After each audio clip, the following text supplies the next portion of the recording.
Okay, this one is funny. I swear, why was the renamed noun so happy? Because he was always appositive. You get it? It's a...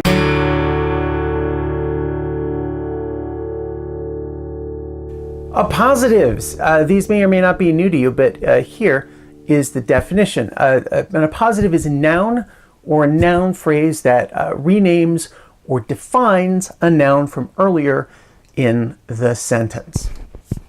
Okay, I didn't think of an example. Oh, you know what? You probably use appositives all the time when you use people's names. So here's an example. My uncle, Bentley, is a licensed barber. It's true. I haven't had to go visit him for many years. I could also flip that around. Bentley, my uncle, is a licensed barber. Now, I did not say the word comma out loud. I am so tempted to say the word comma out loud, but I hope you noticed that in both of those sentences, after the first noun, either my uncle or Bentley, there's a comma and then the appositive and then another comma.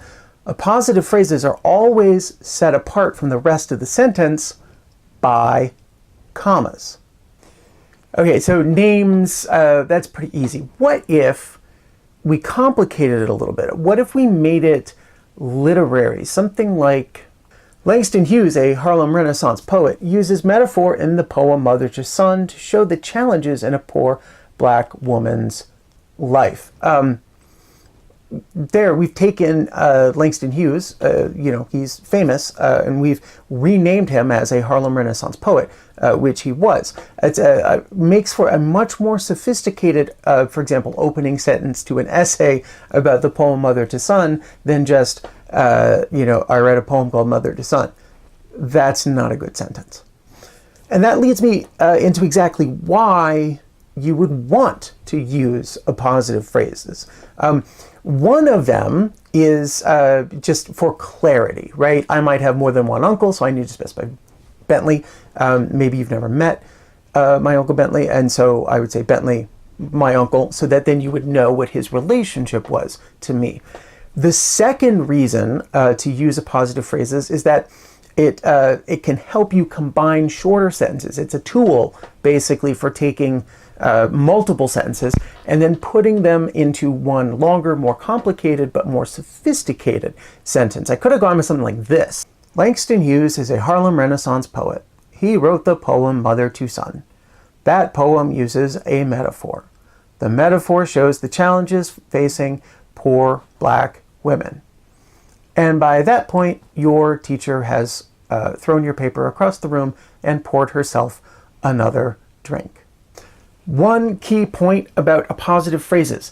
Appositive phrases do not have verbs in them. That's like what distinguishes them from what we call the verbal phrases, which do have verbs in them. So if you find yourself writing a noun and then a comma and then something that has a verb in it, that's not necessarily wrong. It's just not going to be an appositive phrase. So when a teacher like me says to a student like you, hey, in this essay, I want you to practice using appositive phrases. I want you to be on the lookout for verbs because that means you're not using the appositive phrase. All right, and that's probably just about everything you need to know about the noun that renames another noun by giving a noun and the stuff that goes with that noun. I get, just repeating again, basically, that there are no verbs. But I hope that helps. I will see you for the next one.